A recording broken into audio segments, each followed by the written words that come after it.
Today, the NSGEU is the largest union in Atlantic Canada, with over 25,000 members in workplaces across Nova Scotia. It is an influential and well-respected organization that plays a significant part in the life of the province. Together we change our world, when deep inside we light a fire that raises up and takes us ever higher, higher, and makes us golden, golden, stronger now by far, and we'll keep holding strong, proud of who we are.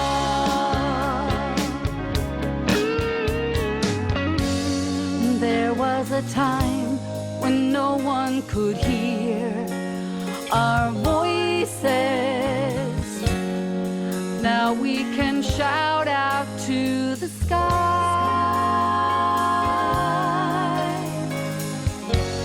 Never again will we be down without choices. We have our wings and we can fly.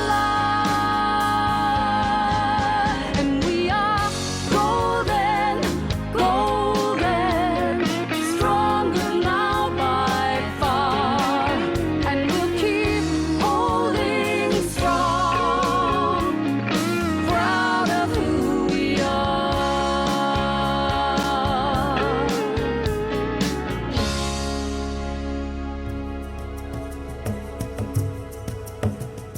Post-war Nova Scotia, boom times. As the population grows, so does the need for public services. From health care to birth registration, the civil service was growing, and there was a rapid diversification of services. It was becoming important for employer and employees to organize and structure themselves to protect their interests. On a cold February night in 1956, 40 of the 3,200 civil servants met at the Halifax Vocational School. Here they began the process which culminated in the Stanfield Conservative government passing a 2-year-old order in council, allowing government employees to form an association. Moving quickly, the founding convention was held in Halifax April 18th and 19th, 1958. 97 delegates representing 13 divisions with occupational and regional representation passed the Constitution and elected their first 8-member executive, managers and supervisors who would most effectively represent them. The first president was Gordon Burnham. This was a professional association who saw themselves working closely with government, striving for job security, increasing professional development, and resolving a growing number of classification issues. Gordon brought his years of experience and his fearlessness to the table. He was known to be fair-minded and just. I think that people like to feel that they can make a change for the better for others, and but they don't always express it, and they don't always try to change things. But that was what was in his whole philosophy.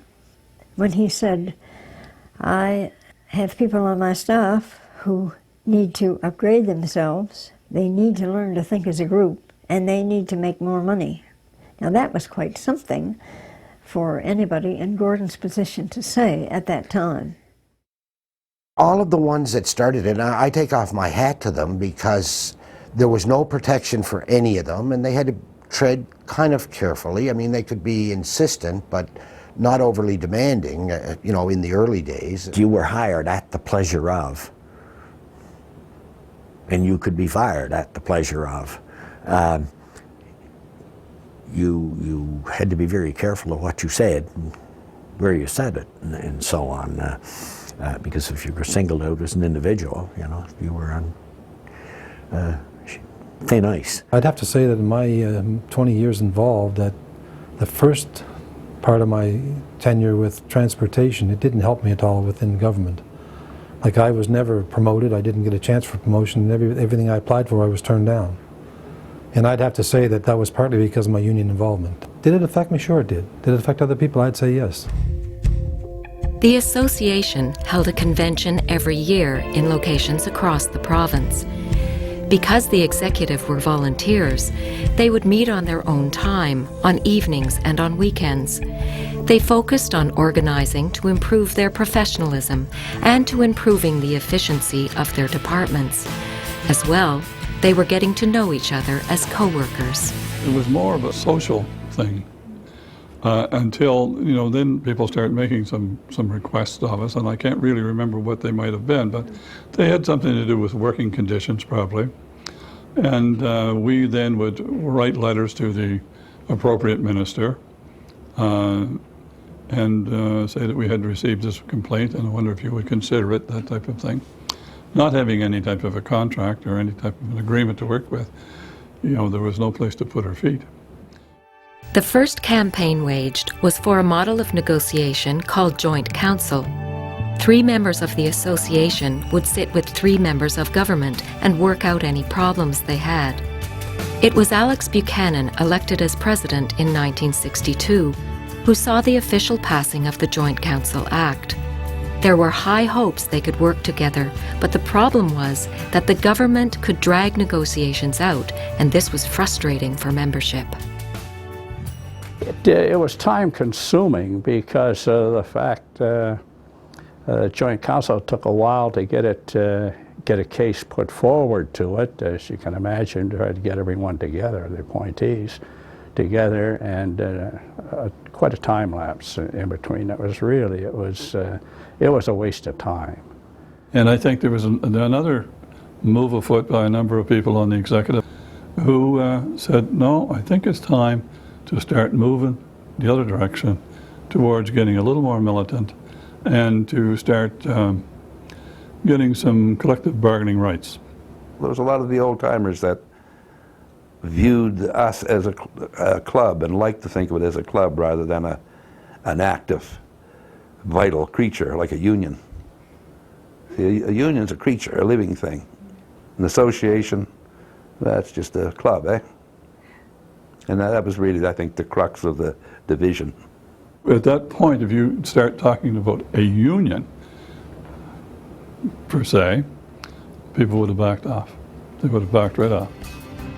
By 1969, membership had grown to over 5,000, and people joked that the Gaelic motto, Gallen Regallen, shoulder to shoulder, really meant backs to the wall. Frustrations with government came to a head in 1972, when Premier Gerald Regan wanted to implement a 5% wage cap, and the executive felt they had to accept. Shocked that the executive would agree to a cap, membership demanded a referendum. Alex Buchanan resigned. It caused some upsetting between Mr. Buchanan and Dr. Curtis and others. And Dr. Curtis was upset because persons that he considered should be voting for Mr. Buchanan were not. He ended up by resigning, and first vice president was Noel Johnson, and he automatically stepped into the position at that time. Noel Johnson was an active member of the executive for many years and was a natural fit for the leadership when Buchanan stepped down. It was the 1970s and the climate was shifting.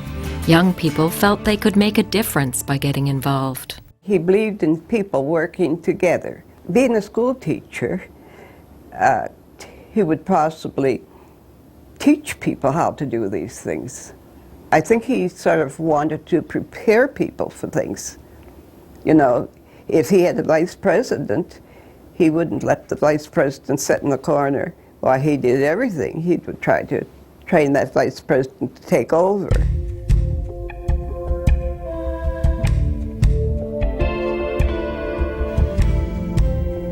Cyril Reddy was voted in as president at the next annual meeting in 1972. A year later, frustration with the Joint Council and lengthy arbitrations came to a head over nurses' benefits at the VG Hospital. More than 400 of the nursing personnel employed at the Victoria General Hospital have signed a petition indicating their preparedness to resign en masse should the government of Nova Scotia fail before the end of a 10-day waiting period to meet their demands for a new collective agreement. Well, it's the first time that anybody had walked out. You know, basically what it was an illegal walkout.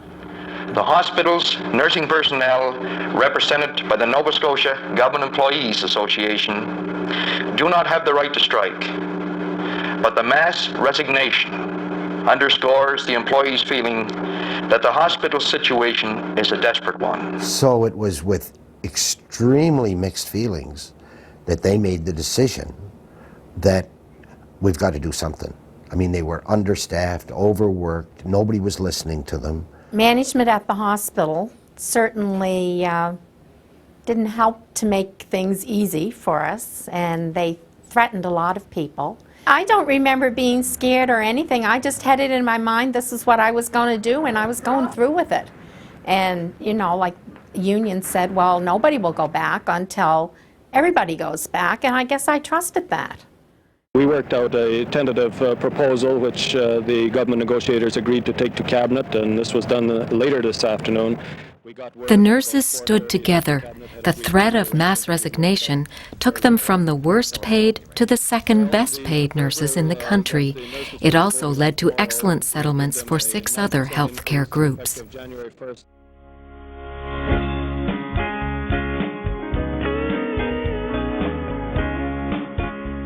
That first experience of the power of solidarity awakened in the members a spirit of independence and an awareness of their inherent rights. In 1975, the women formed a task force. I had 4 daughters that I knew when I had them, I had to leave my job. I couldn't draw unemployment insurance. I was practically destitute until they were born, so I could go back to work again. You know, and so there were so many things that were needed, and I knew they were needed. Myself starting in '75, and lots of women coming and getting hired in the '70s, had, like myself, previous experience in the women's movement, and they just weren't ready to put up with this stuff anymore. For instance, workmen's compensation. If a man was injured and died on the job, his wife was compensated. But if a woman was injured and died on a job, the husband didn't get anything. All the acts and everything had to be adjusted so that we could be equal partners rather than male and female. In 1974, the Steward program began, and members and staff were busy enforcing their rights under the Joint Council Act. The government wasn't going to willingly give up its power. In 1975, they fired an employee by order in council. The association took the grievance all the way to the Supreme Court of Canada and won. The significance of it was that previous to this, an order in council could be struck just at the pleasure of the government. They could let anyone go. So it was a big victory because then it protected the employees if they were under contract, and of course that's what the Supreme Court had ruled, that was the case. So it was a big victory at that time. Through the 70s, activists voted for a collective bargaining act that would give civil servants rights, like those held by other workers in the province certified under the Trade Union Act. Members were increasingly frustrated by the slow pace of negotiations. It just seemed that we weren't moving fast enough. We wanted change in the late 70s, early 80s. And you want to have control of your workplace. You want to have input into your workplace. You're looking for respect. It was President Gerard Phelan who saw the Civil Service Collective Bargaining Act passed in 1978. It did not give civil servants the right to strike, but after some amendments, this act brought labor relations up to national standards.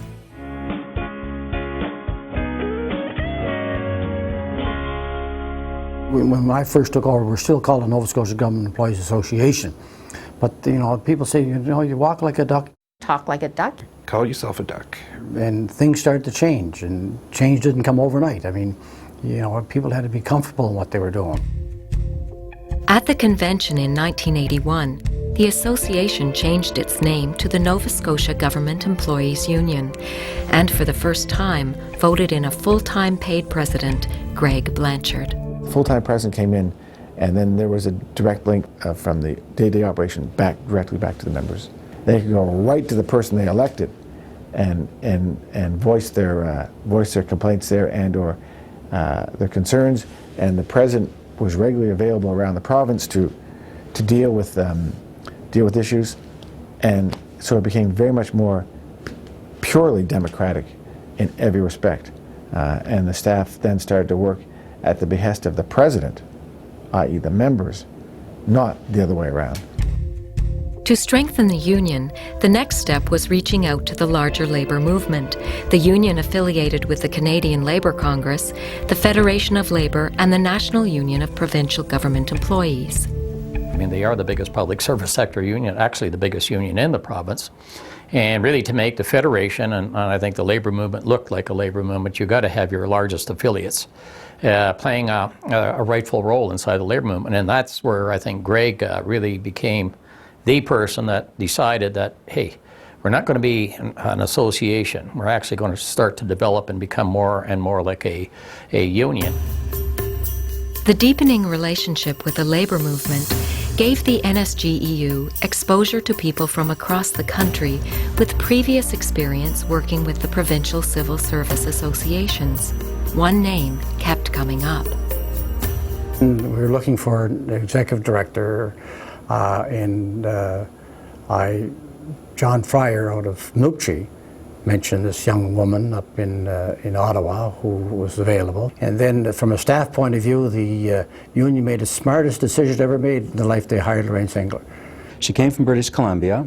She had experience in collective bargaining in an environment where the collective agreements were much superior to what was here. She just knew more about what should be in a good collective agreement. A lot of our contract language had the union shall or the employer may, and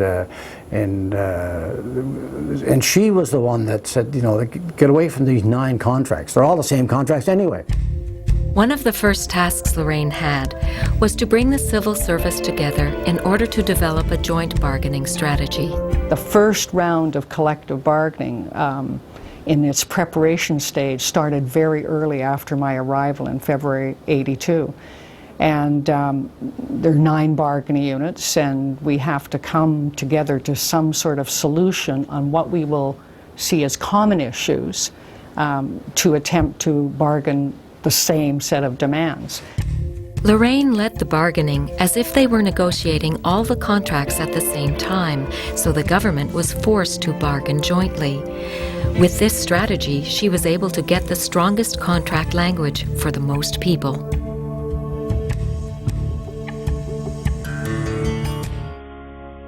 The decision was made that we were going to grow, and you weren't going to grow within the civil service because there was just a limited number of positions that were available. So the only way that you could grow as a union was to expand outside of the civil service, and that meant taking in trade union groups. Workers across the province had started to see the NSGEU as a union that could represent them.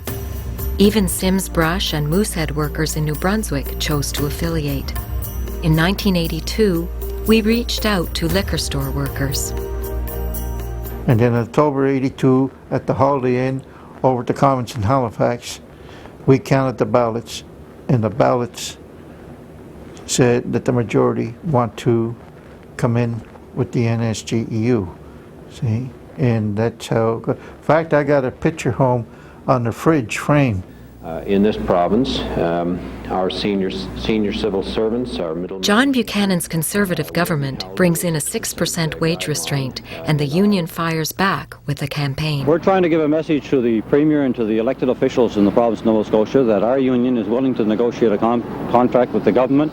We don't want to be legislated, we want to negotiate. If they don't negotiate and they stick with 6%, what happens then?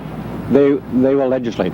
They said they will legislate by the end of February, and if they do not negotiate, then we will take the legislation at the end of February.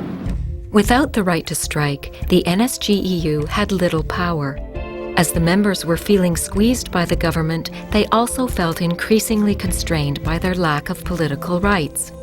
In 1985, they took the battle for political rights all the way to the Supreme Court as a charter challenge, and won. Well, we feel that our members, who are working level civil servants, should be provided the same rights as any other employees in the province. They should be able to run for office, they should be able to belong to political parties, campaign on behalf of candidates, and all those things that other workers just take for granted. As far as I'm concerned, we're treated like second-class citizens. I pay my taxes the same as everyone else. Everybody has the right to get involved. Who can break the rules and who can make new rules. By the end of the 80s, members were speaking out on national issues and were supporting other unions in solidarity. They were organizing for the rights of retired employees, parity for women, and occupational health and safety.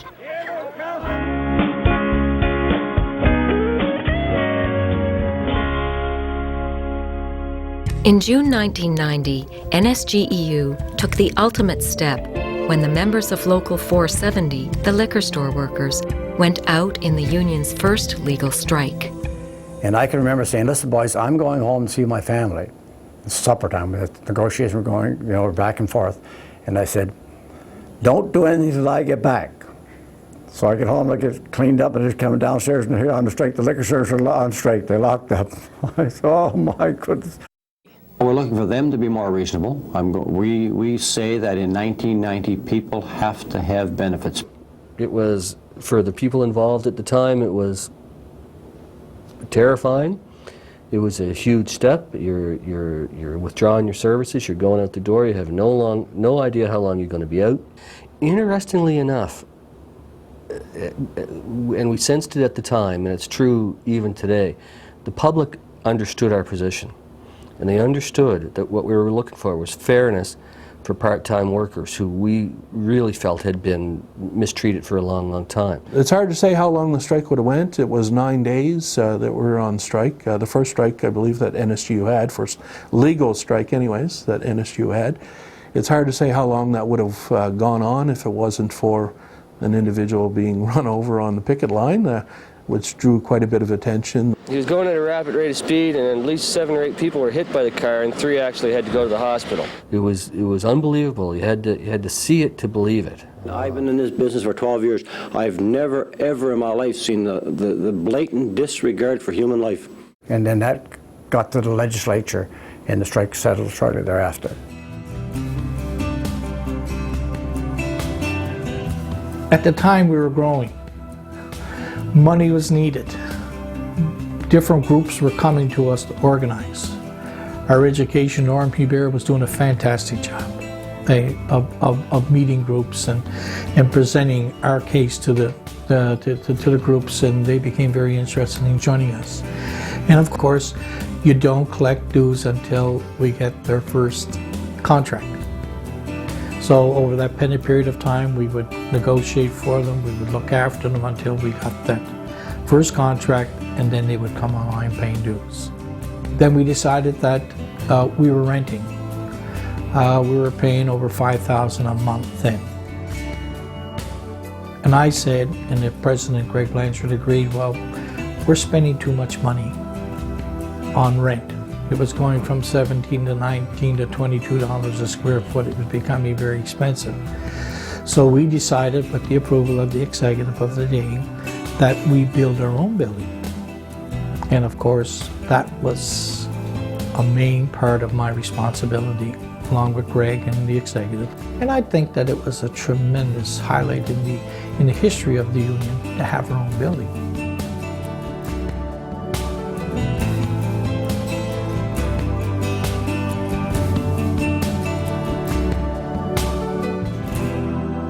The 90s ushered in a difficult new era for the union. It was a time when the government's priority was to downsize and privatize. In the late 1980s, the 1990s, we were being attacked by government. The unions all across the country had all these attacks on them, and then in the 1990s, it seemed like all the unions was doing was putting out fires, and we'd have another challenge up against us, and we'd deal with that challenge. When I became Premier in February last year, I promised Nova Scotians that I would look carefully at every department, branch, and agency of government. I said then that every part of the provincial government and every Crown corporation would be examined to see if there was a need for it. It's just unbelievable. I think we have a Premier here that's hell-bent for leather to privatize the whole economy of Nova Scotia, philosophically, without any regard for human consequences. Nationally, Canada had signed on to the free trade agreement with the U.S., and governments were freezing and rolling back wages in the name of deficit reduction. The Conservative government privatized assets like Nova Scotia Power and threatened to privatize the VG Hospital. Many members got active, organizing for a change in government.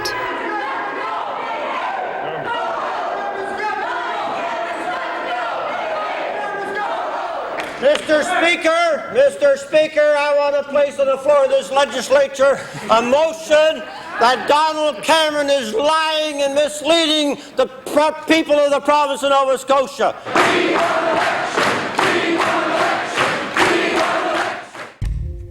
In 1993, the Liberal government, led by John Savage, won a sweeping victory. We as a union were doing some political lobbying before the election. Savage committed himself to the executive of the union that certain things would not be done. So there was a fairly good feeling about, if the Liberals took over, that we might actually be able to work with them and help make change if they wanted to make change without, devastating the public service. Well, it wasn't to be. They speak with forked tongue. We had one legislative assault after another, the Savage days off and the 93 to 97 legislation that rolled back wages, one thing after another. The union found itself organizing quickly to respond to a 3-year wage freeze and massive cuts to departments of the civil service. These cuts would mean layoffs for the members. So the legislative rollbacks and freezes had an effect that went way beyond just the monetary side. They were aimed at making change despite the employees, regardless of their interests, and NSGEU was an obstacle, so there was a definite assault against NSGEU as an organization. It wasn't successful, but it was tough times to resist what was going on. They came in to revolutionize the public service. I mean, there was wholesale change. It wasn't just in the healthcare sector. We had school boards amalgamating, and our teacher assistants and librarians were being reorganized, librarian assistants were being reorganized. There was, corrections, there was the talking about, privatizing the jails. I started in May of '93, and in November of '93, 100 people received layoff notices. It was certainly a great learning experience, but at the same time a very stressful experience for everybody in the union. That was massive layoffs to us. The activists and staff worked hard to make sure the members were informed of their rights and that they were being protected. We were literally being shunted from one end of the province to the other, trying to keep up and keep people happy because nobody knew what was going on. But it took a lot of work, and it took a lot of NSGEU spending the time talking to each person, talking to management, fighting with them, arguing with them, and making them stick to the collective agreement. Because they were trying to throw out people that they didn't want to keep, see? So we made them stick to the collective agreement, and they had to.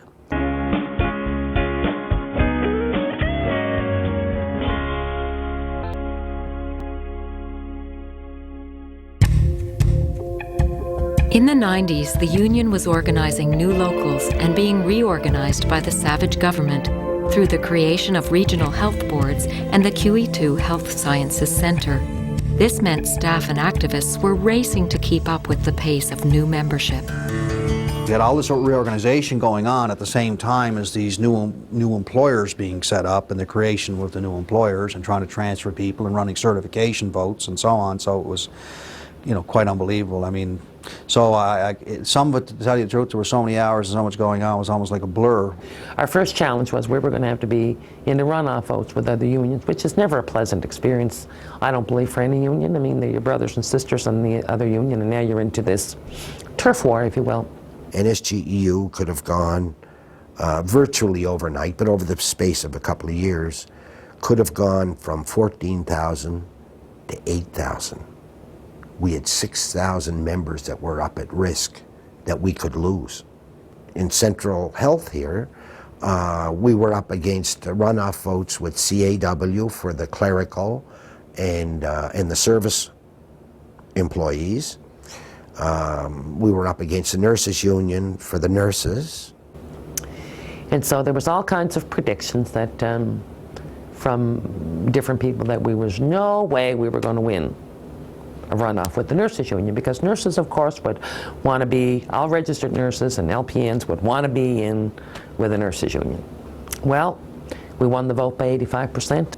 And so NSGEU became, you know, virtually overnight became sort of the lead union healthcare sector in Nova Scotia, and really the story of collective bargaining since then in healthcare has been one, NSGEU striking out in new directions, and the other unions being able to catch up. Building on the solidarity that had produced strong contracts for the civil service, the union came through the 90s stronger than ever.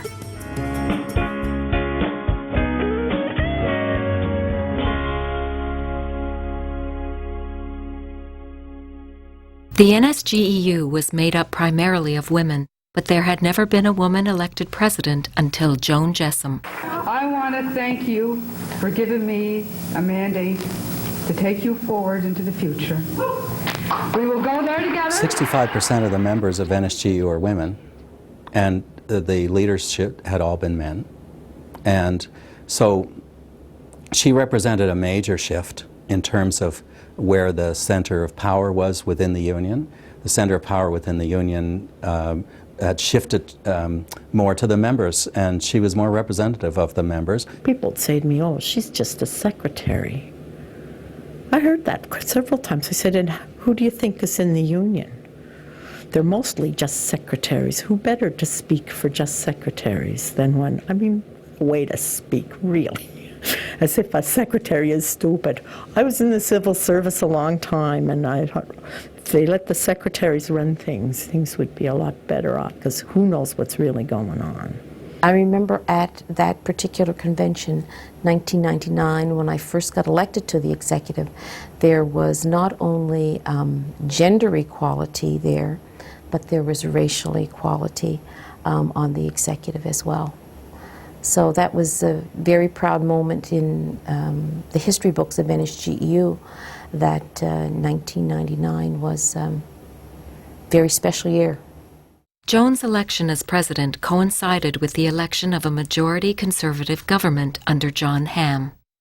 Just barely in the job, and here we are, the fight of our lives over, you know, going on strike with the paramedics. But I'll tell you, if there was anything that you say was a phenomenal show, was that paramedic strike. Don't dare try to take our members on and try to pay down any deficit on the backs of the people who work for this province. When I started, I used to get 75 cents an hour, $2 to pick up somebody who was deceased, $2.50 to pick up somebody who was sick, and $8 to drive somebody from Yarmouth to Halifax. At 12 o'clock on the dot, we just stood up and walked out, and we were met by... The NSGEU had organized the province's paramedics. It had taken years of hard work to get to the point where they could negotiate a province-wide contract. We stood up for what we believed in and what we were worth. And, settling this contract meant going on strike and facing back-to-work legislation. Fear as to... Relieved to inform this House that Emergency Medical Care Incorporated in the Nova Scotia Government Employees Union have reached an agreement that should allow for the passage of Bill 9. And then in the January, February of the next year, of 2000, now I'm not even in my position a year, John Hamm announces everything's on the table. Everything, we're looking at every program, and we were expecting massive layoffs, particularly in the civil service. And I thought, oh my God, I'm not even in the job 6 months. And we went after, so we ended up into that battle. We took it on with the What Will You Lose campaign.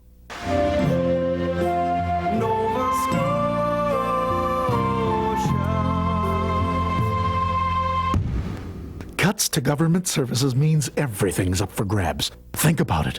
What will you lose?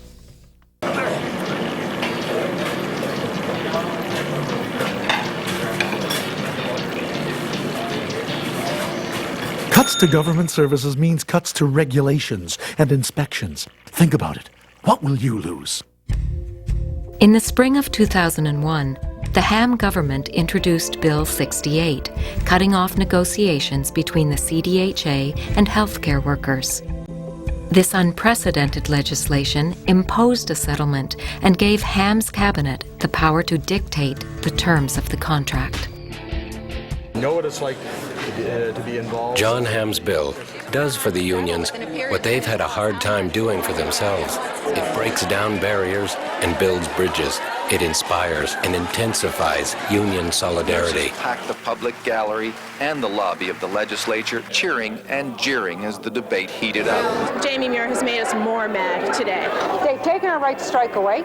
They've taken the ability to even mobilize our membership away without being fined, which is not going to stop me until you're right up front. The government's strategy is to stop the strike before it starts. It's their one and only option. Bill 68 must become law before the healthcare workers can begin their legal strike. They have just 13 days to do it. The NSGEU strategy is equally direct. More. Whatever the government does, whenever they try to catch their breath, NSGEU will pile on more. More people in the galleries, more people in the committee rooms, more people in the street, more outrage, more resistance. Because we were not backing down. We thought, you know, the members were there. We'd call meetings, and there'd be 1,000, 1,500 people show up in a meeting. We had barbecues, they showed up. We took them out of the hospitals illegally, they showed up. We put them on buses, they showed up. We went to the legislature, they showed up. We went to law amendments in 100-degree weather, they showed up. They continued and continued and continued to show up. So there was no way that we were going to back down.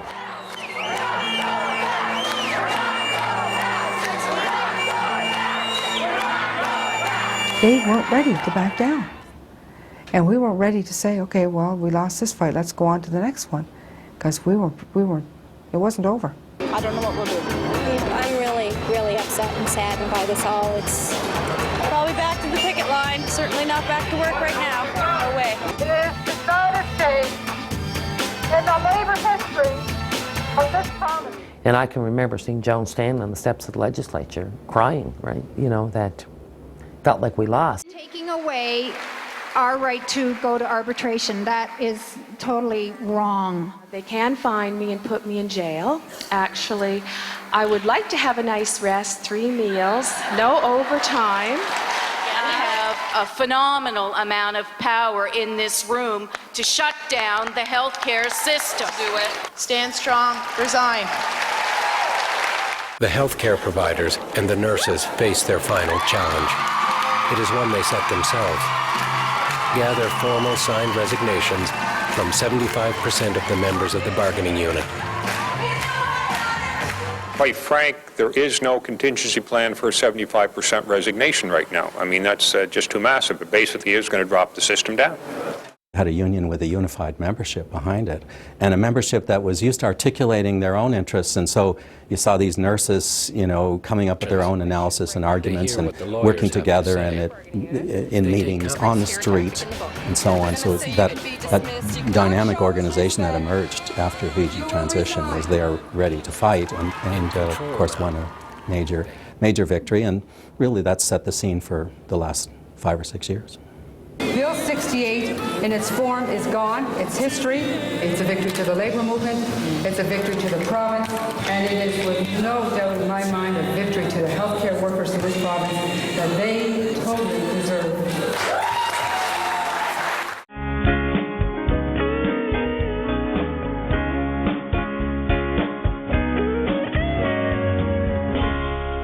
In 2003, group home workers, members of Local 66, went on strike demanding respect and dignity for themselves and for the work they do. It's really hard for us to do the job that we do and stand up and fight for our own rights.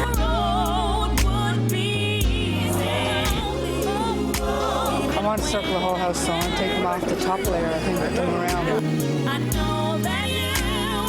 We're going to continue to lobby the government, not only as a union member, but as a parent.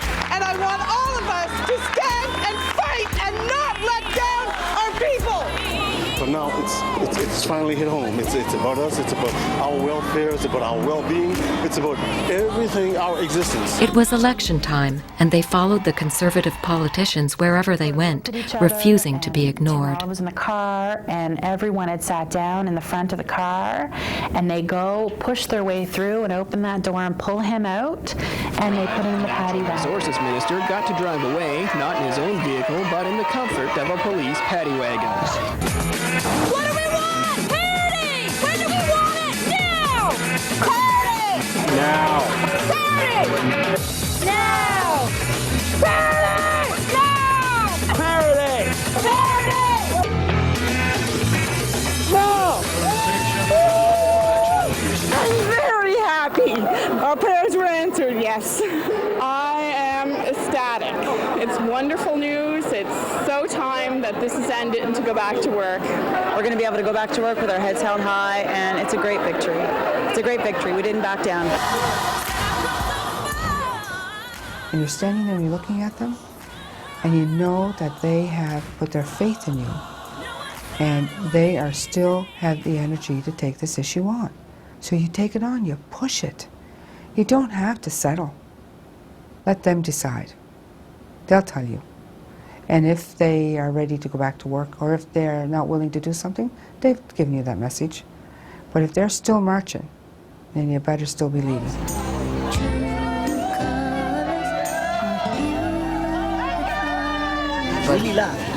No, tattoo not fair. In April 2007, negotiations broke down at the IWK.